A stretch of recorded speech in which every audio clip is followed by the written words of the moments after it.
Bro, launch me into the sun, dog. I'm done. I think I'm retiring. You guys, all my haters won. I think I'm retiring from political commentary. This might be the absolute dumbest thing that I've ever actually covered. Anyway, Trump is doing spaces, I believe soon, if not right now. This is the first time that he's doing like a live public appearance since he had a second assassination attempt. And I am very excited to hear, wait, who's the host? The host has like a crypto punk or some shit?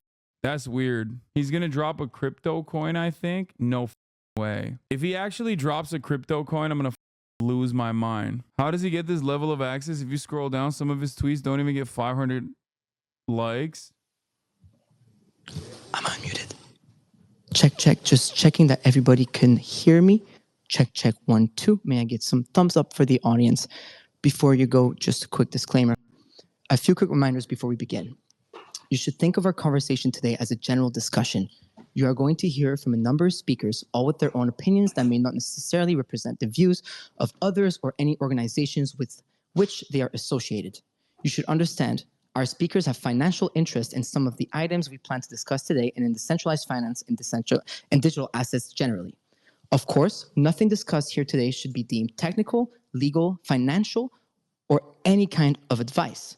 You should always consult your own expert advisors if you are seeking any advice.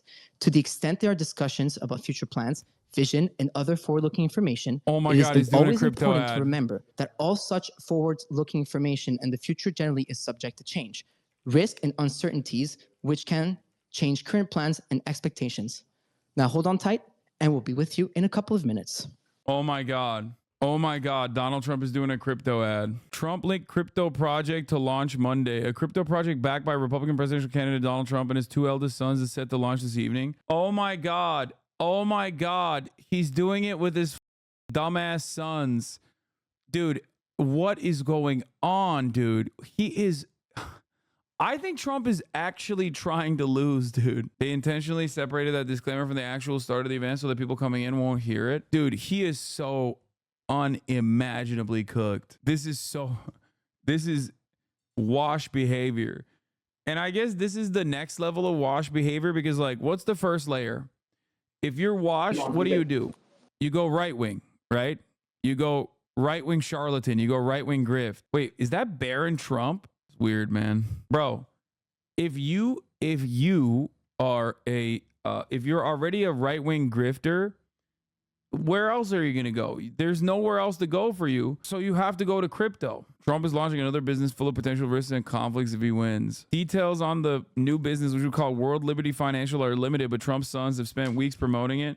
The GOP nominee himself has teased the latest expansion of his family's business empire from the same social media account that carries his political messaging. No major party nominee has ever leveraged their candidacy for personal profit quite like Trump has during his 3rd White House bid.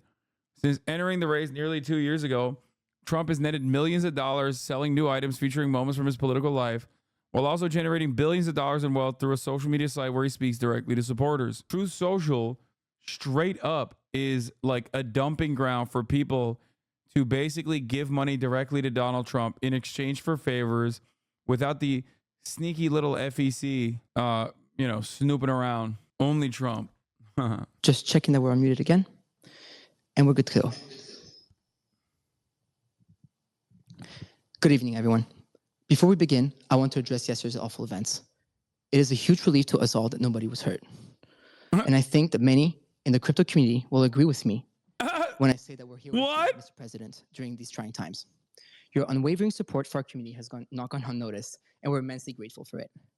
And really, the fact that after all of this, you've chosen to proceed with this interview blows my mind.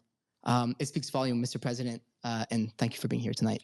Bro, this is worse than Aiden Ross. How is this possible? But it worked out well, and Secret Service did an excellent job. And they have the man behind bars, and hopefully he's going to be there for a long time. Dangerous person, very, very dangerous person. But I appreciate the comments very much. Well, I appreciate you for allowing me to interview you in your wonderful Mar-a-Lago home, which is truly an honor, and I'm very grateful for it. Thank you very much. Thank you. So, Mr. President, I can say that myself, like I was saying, the crypto community and millions of Americans are relieved that you're here with us today after the second attempt on your life at the Trump National Golf Club. It's just horrifying. Can you run us through what happened? So I was playing golf with some of my friends. It was on a Sunday morning, and very peaceful, very beautiful weather. Everything was beautiful. It was a nice place to be. And all of a sudden we heard shots being fired in the air, and I guess probably 4 or 5. And it sounded like bullets, but what do I know about that? But Secret Service knew immediately it was bullets. And they grabbed me, and I think probably the other one, Steve is one of the people, Steve Witkoff, a great friend of mine, a great businessman from mostly New York and Florida, great businessman, and more importantly, just a fantastic person. So we're in the group, and everybody we got into the carts, and we moved along pretty good. I was with an agent, and the agent did a fantastic job. There was no question that we were off that course.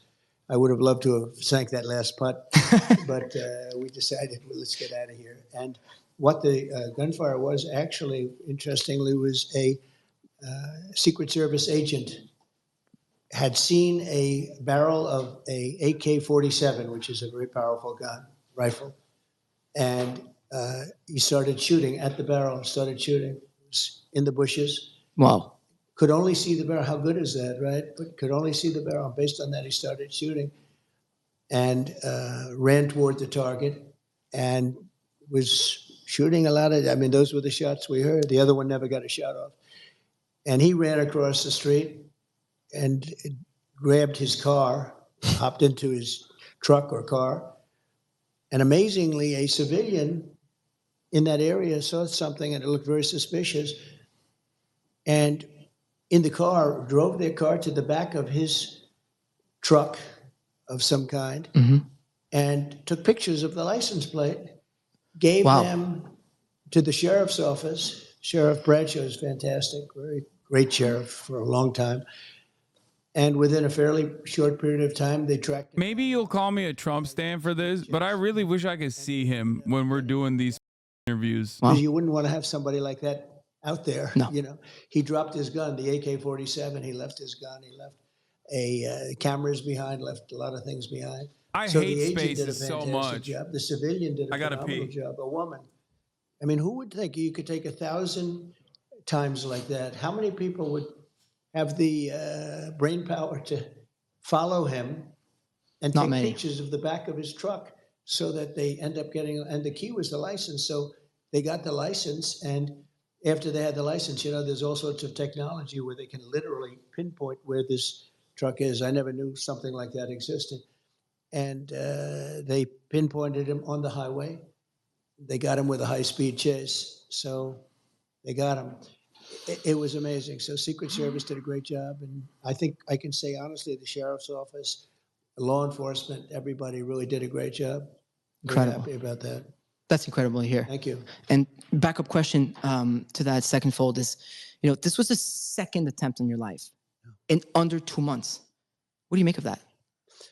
Well, there's a lot of rhetoric going on. Right. A lot of people think that the Democrats, when they talk about threat to democracy and all of this, and it seems that both of these people were radical lefts. The first one, they should learn more about. They have apps that they haven't opened yet, which is pretty strange. Right. And the father went out and got the biggest lawyer in the state of Pennsylvania, which is pretty strange, about the father of the shooter we're talking about in Butler, the first one. And that's pretty strange. There are a couple of pretty strange things going on there. I can say this, the Secret Service was very brave in the sense that bullets were flying, and when I went down, I purposely went down, I saw what was happening, and people are probably screaming. I'm not sure if I recognized that, but I went down, and Secret Service, they were right there with bullets flying right at them, and they weren't hit, but 3 other people were, Corey, a firefighter, and 2 other gentlemen who they thought died. And actually the doctors in Butler were unbelievable. They saved their lives. And we've actually raised a lot of money for the families and family of Corey and the two gentlemen. Oh, he said both of the shooters were radical left? They thought they were dead. The first thing I asked when I came up, I said, how many people are dead? Because we had a massive crowd. And with all those bullets flying, so 3 got hit. But there was a great display of bravery. I mean, it was incredible. Normally, Dude, crowd experts will tell you, doing your first ever like interview after being shot, or not being shot, but like a second assassination attempt with like a prepubescent crypto teenager to launch your new crypto scheme is unimaginable levels of pathetic I previously thought were impossible to achieve by a former president. And nobody ran. In fact, they're standing up. Some of them are standing up looking for the shooter. The other one has to get credit to local law enforcement. It was a gentleman that shimmied up to the roof, looked, saw the man with a gun, and probably made him go faster than he would normally go. And so he didn't exactly hit the target the way he wanted. There's something going on. I mean, perhaps it's God wanting me to be president to save this country. Nobody knows, but when I made the right turn, it's very unusual because the people weren't on the right. The people were standing out in front of me. When I turned my head at an exact 90-degree angle, the bullet came zooming by and clipped my ear. And the reason so much blood, they told me at the hospital, I said, why so much? The ear is the bloodiest part of the body because of cartilage. He was giving me a whole description. I said, you don't have to tell me, but it was a mess. But amazing bravery shown, amazing talent, like the doctor saving the two men that were hit. They were hit really badly. I won't tell you exactly what happened to them. They were hit badly. And they both lived. Corey didn't make it. Corey was in bad shape. We had a person from the National Guard about 10 seats over from Corey run to his aid, and he was hit in the head, with all of that, was giving him mouth-to-mouth resuscitation because he was still alive. Wow. And people couldn't believe it. They thought it was such an incredible act. Who would do it? It would, just an amazing thing. And we're going to take care of him too, because just the fact that he could do it, and some other people.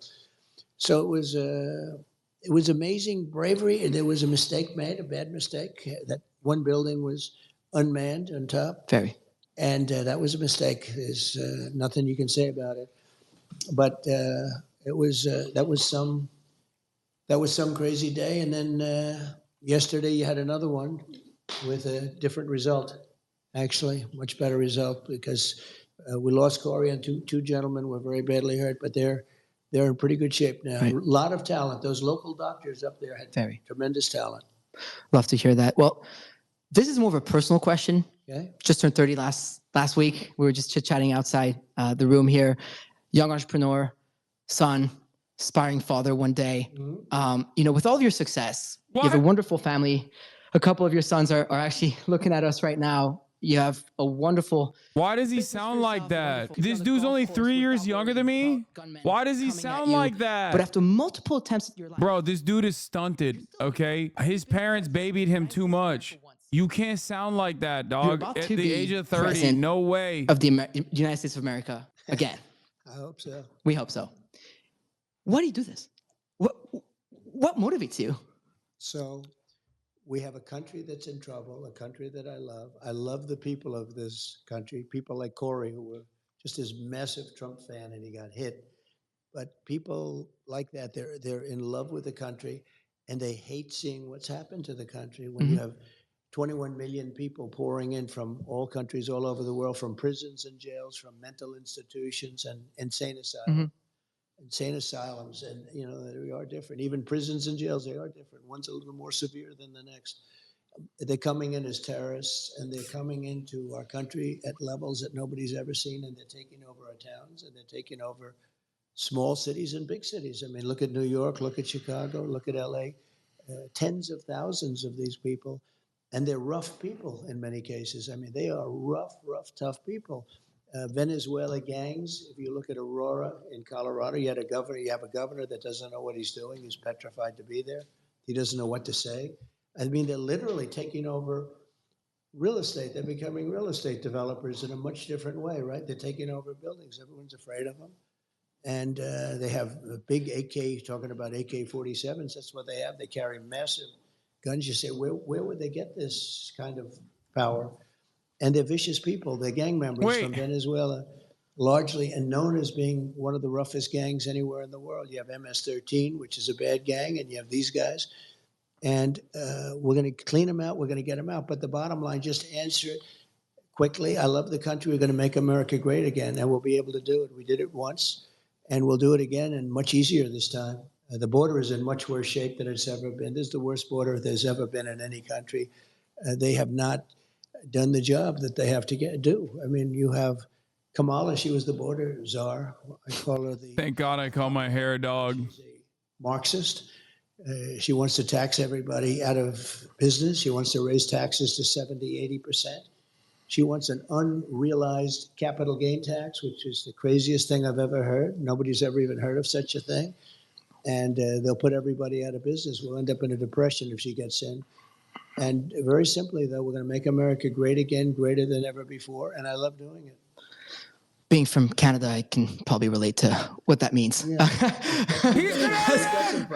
A crypto entrepreneur based in Montreal here, so it's We're done. it's We're not- done. it's We're not done. always the We're best done. feeling when Deport. someone is trying to Deport. build something. Deport. Deport. Deport. Deport. nothing Deport. here. Deport. Speaking Deport. of Deport. which, Deport wondering, every right-wing Canadian. this is quite Deport different, them right? now. But I Deport know them when you yesterday. crypto Deport failed, them this tomorrow. way, We have guys were a trying to real change the financial problem. system.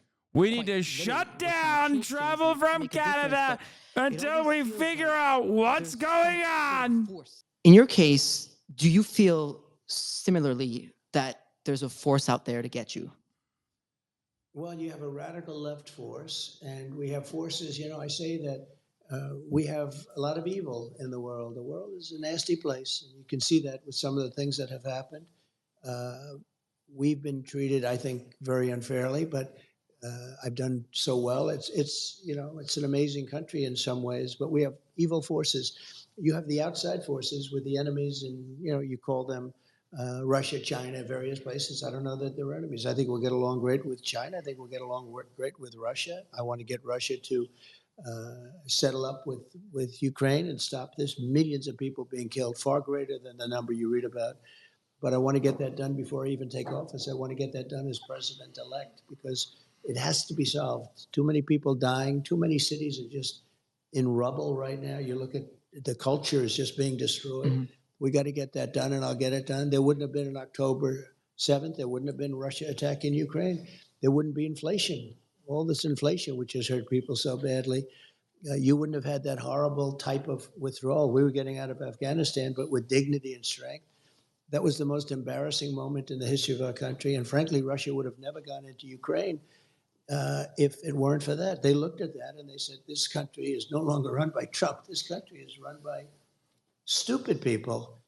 And we have a great military. I took out ISIS in 4 weeks, and everyone said it was going to take 4 or 5 years. I took them out in 4. Our military is great, but you have to have the right leadership running it. So the bottom line is that it can be nasty. But it's only going to get worse. If I don't win, it's only going to get worse. It's going to get really bad. We'll end up being Venezuela on steroids. We'll end up in 1929 type depressions. And we have to make sure that this person doesn't get in. This is far worse than Biden. That was if you think of it, that was an overthrow of a president. He won. He had 14 million votes. He had no votes. Crazy Nancy Pelosi walked in, and some of the others, and they say, we want you out. He said, I'm not going to get out. I want to run. I was leading him by a lot after the debate, but still he had the right to run, and they literally, it was a coup in the truest sense. This was the first coup of an American president, and I think it's, look, I don't say fair or not fair. He was very nice today. He called up to make sure I was okay. How does this get him voters? It doesn't. It's not about voters. This is about suckers. I think his push for crypto has less to do with the actual robust crypto community that will inevitably, swing in his favor or whatever. I think it has everything to do with how stupid crypto fans are, and he's trying to farm them for revenue. So we can't have a Marxist communist president because that's not what it's all about. So we're going to do it, and we're going to make our country greater than ever before, and you're going to be happy, and you're going to love your crypto. And as long as you have crypto, you're happy. So I know Absolutely. what makes you happy, nothing else but crypto. Yeah, I mean, you know, when the Twitter Spaces was officially announced and that you put the tweet out, a lot of people were like, "Well, who's this Farouk guy?" And obviously, you know, a lot of people started digging into this Farouk guy, and you know, the main reply that was that I'm just this crypto bro.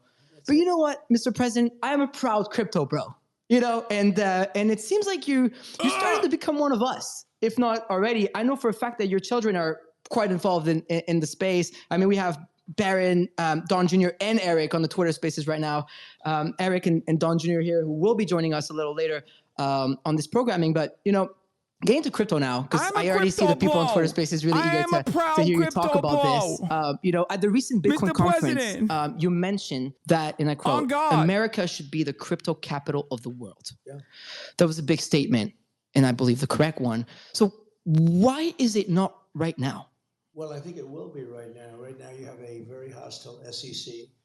I guess you'd have to say, I don't know, when you say administration, do you call it Biden or do you call it Harris? Nobody really knows what to call it, but maybe we'll say a combination of both. But they've been very hostile toward crypto, toward all of it, and extremely hostile, like nobody can believe. Nobody even understands why. My attitude is different. If we don't do it, China's going to do it. China's doing it anyway. They are. But if we don't do it, we're not going to be the biggest, and we have to be the biggest and the best. And, you know, when you look at values, and when you add it all up, the value of this whole thing is bigger than, they were showing me your top 20 corporations and all of this. The numbers are just gigantic. It suffers from some credibility lapses. I mean, some things were done or not done, but it's very young and very growing. And if we don't do it, China's going to do it. If we don't do it, other countries are going to do it. A lot of countries would like to be in a position. We have the advantage because it's us. But you have a big advantage because it's me, because I do believe in it. I also know a lot of friends that are really into it. And my kids, I mean, Baron knows so much about this. Right. Eric, and Baron's a young guy, but he knows it. He talks about his wallet. He's got 4 wallets or something. And I'm saying, what is a wallet? Explain this to me. But he knows this stuff inside out. And Eric and Don know it so well. They do. It's almost like younger people know it a lot better than older people.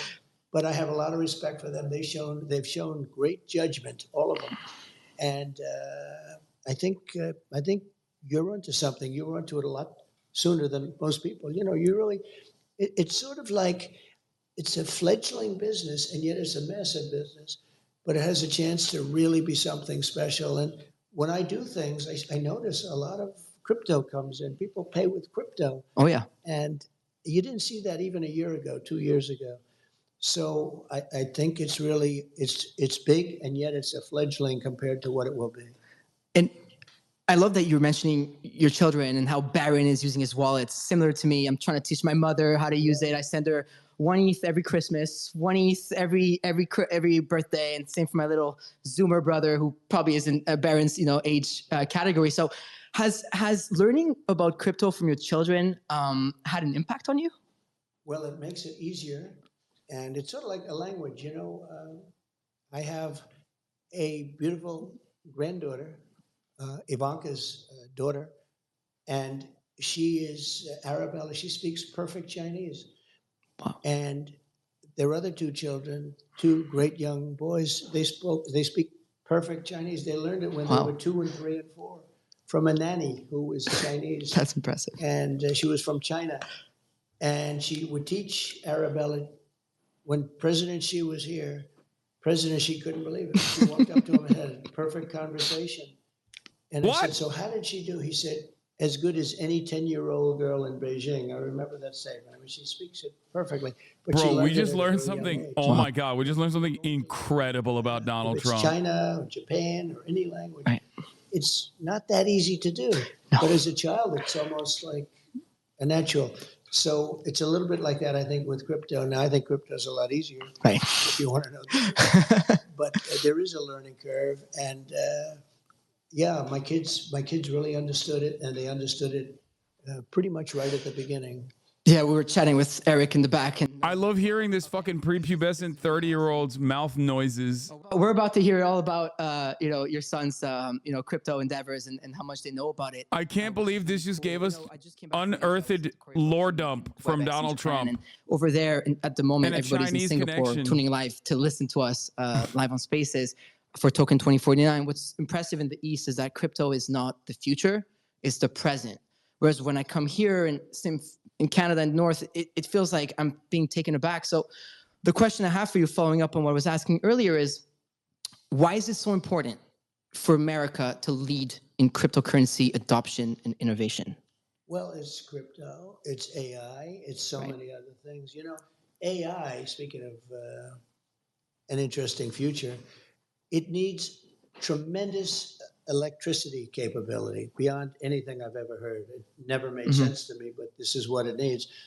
If you take all of the electricity coming out of the US, in order to be dominant in AI, you need twice that amount just for this one thing. Who would think that? You need twice the electricity we already have. And you got to get started. I mean, you have to be, if you're the US, you have to get started. Right. You don't want to be left in the dust. And China's already building electric plants, and they want to build them for the AI, and it's very important. But you need tremendous electric, and in this country, because of our strong environmental impact statement problems that we have, China doesn't have those problems. They don't do them. They just build. They said, build over here, build over there. With us, you have to go through years. But I'll make it possible to create tremendous amounts of electricity very rapidly. But people don't know that. People don't know that you need double the electricity of what we already have. So you want to get in, whether it's crypto or AI or other things that are coming along, and it's part of the game. We want to have a great country. We want to stay at the top. We're making things now. We're starting, and it started under my administration, that there was no chance of ever even getting involved in for a long time. Right. And we're leading the pack in so many ways. One of the things I'm very proud of is Space Force. We were getting lapped in space by China and by Russia, and now we are the leader in space. This I have to tell is you, Elon also is doing to a VC that fantastic have job. invested He's in the my space friend, heavily with endorsed very President, little like, regulatory so clarity. strongly. It was incredible. But he is doing an amazing job with respect to space. When you look up, I think somebody said he sends 90% of the rockets sent up throughout the world are his. Wow. And you got to hand it to him. He's something. He definitely is. Wish he was here, but at least we're using his. We'll get him. We're definitely using his platform to do so, and I'm sure there's a reason for that. So, to create this future we're talking about, right? Like, there's a lot of American entrepreneurs, founders in crypto that need to sadly leave the country because it feels like at times we're being treated like we're not really welcome to build companies here. The CEO of our company over at Rug Radio was actually debanked earlier last year, but we'll get into that later. Do you think it's important for America to have a legal framework for crypto so that businesses can thrive and survive here? I do, and they should have certain safeguards too. Maybe somebody would say that's a bad thing to say, but no, it can't be totally freewheeling. And I spoke to some of the big crypto people, they want safeguards, they want certain safeguards, but it's a very Yeah, you know who else wanted that? SBF. SEC has been extremely hostile and really going after people. And I think, frankly, since they heard I was involved, they've treated people much better. Maybe they view it as votes. But people that were under serious investigation for having done nothing wrong are all of a sudden not allowed to go free. And I really believe that's because they see, this is a very big market. This is a very powerful market. Very. So I'm glad I helped. If I helped, I don't know, maybe I didn't. But the SEC has been unbelievably hostile. The one thing is that if for some reason bad things happen and we don't win the election, those people that were under investigation and that are free as a bird right now, and people that weren't being looked at in the crypto world, they will be living in hell because it'll start the day after the election if they win. And I view it differently. I mean, I just view it that we have to be the top no matter what we do. Right. Chips or anything else, we were really starting to go with the chips. We have to be number one. And I think AI is really important, but I think crypto's one of those things we have to do. Whether we like it or not, we have to do it. I it's really, really cool to hear it from you in person. We've only heard it on TV and newspaper, etc. But it feels good to know that a presidential candidate and someone who is already president of the United States of America feel this way about cryptocurrency. I'm sure myself and a lot of people in the industry are relieved to hear that. And now we'll see what the results are in November. But on something a little lighter now, I remember the day your NFT collections came out. That was super cool. So I host a morning show called FOMO Hour with my friend OSF and Mando and now Tyler. And so we were live on air when the link dropped. And so it was the very, very first collection. There was a chance to have dinner with you. And I remember just like scrambling to buy them. We're staying live. We stopped the show live on air to thousands of people like, no, we got to buy these. We're going to buy these. I got to spend 25K on this. Let's go. Right. Let's do it. Which is another cool thing about people in crypto, right? Or there's crypto bros that they call. And so we're trying to buy these things. And it was just so electric and crazy that we actually failed. But hey, I guess that's a good thing because the collection, ended up selling out. And then you ended up doing, I believe, you ended up doing that 3 times over. Can you tell us more about the success that you have had with NFTs, but also like, did that surprise you? Well, I got in very late. Bro, launch me into the sun, dog. I'm done. I mean, to be honest, I think I'm retiring. You guys, all my haters won. I think I'm retiring from political commentary. This might be the absolute dumbest thing that I've ever actually covered.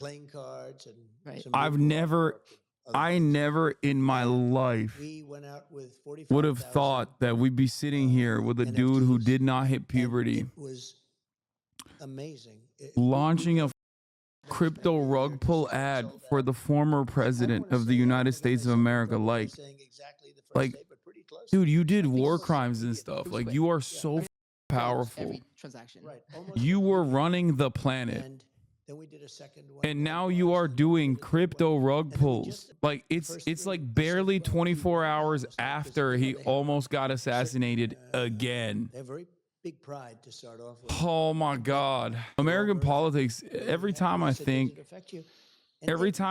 like it can't devolve further, like we can't reach a new low. I'm wrong. I'm reminded of how wrong I am. I'm so goddamn wrong, dude. I'm the most wrong. What more can happen? Let's fantasize. Donald Trump does an interview with Andrew Tate. Okay, like that's it. What's left? What's out there? What hasn't he done so far? What could he do that would reduce him further? I think he will do a Andrew Tate interview eventually. No, talk to a podcast probably. Talk to a podcast is an immediate improvement from whatever the going on right now. Okay, going on the talk to a podcast would be legitimately significantly better than what he's doing right now. Okay, yeah, flat earther conference. Someone in the chat said that's a good one. That could be like one step below this, or I think flat earther conference or like an Andrew Tate interview. I think he's going to end up doing an Andrew Tate interview. Like it seems to me like the more he has a hard time going above 50% in key states, the more he debases himself, right? Like he's going to go on Andrew Tate and then he's going to go to the Flat Earthers Conference. And then after that, he's Patrick Bet-David is a leg up. Patrick Bet-David is a step up from this. Don Jr., Eric Trump, and the World Liberty Financial teams, and Corey and everybody, the advisors around it. So we have quite the programming for you. But Mr. President, one last question that you may or may not have answered with your last answer here is, so if there was one thing that got you to see crypto differently, what was it? If it was what? One thing that got you to see crypto differently. What was it? Well, maybe the NFTs. You know, you sort of brought that up because I was surprised again at the percentage of them. He's like, wow, so many suckers. Through that form. We didn't even spend any money on this. It's AI art. Anything you want. But that was, I think it was also the level of enthusiasm that my young sons have for this. Pretty young guys. I mean, one's extremely young and 2 are pretty young, right? But the level of enthusiasm they have. He's talking about Eric Trump and DJT, by the way. To add a third element, I have a lot as of very young guys. Very smart people, some very smart people. And they're believers. So it means something to me. Well, I appreciate that. And I appreciate you. Everybody hang tight, please. I will go to Mr. Wyckoff in a second and we'll be joining by If you think I'm going to listen to some dumb about crypto, you're out of your dang mind. Okay. I cannot believe that Donald Trump did this. This is like, bro, this is crazy. We already did. I know, but I'm saying, like, I'm not going to listen to their new crypto project. You know, what are you, nuts? Holy shit, dude. What an incredible sequence of events, dude. Oh my God.